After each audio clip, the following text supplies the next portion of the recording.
இந்த காலகட்டத்துக்கு தேவையில்லாத அதுவும் பொய்யான கதையை நீங்க திரைக்கதையில கொண்டு வந்திருக்கிறத ஒருபோதும் ஏற்றுக்கொள்ள முடியாது.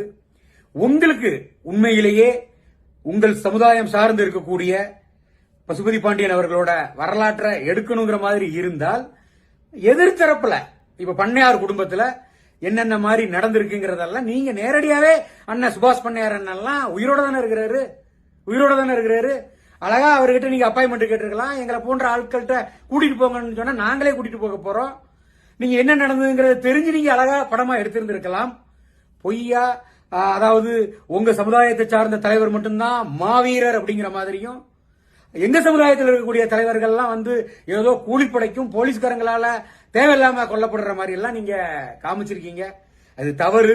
இந்த கதைக்கு தேவையில்லாத நீங்க கொண்டு வந்திருக்கீங்க.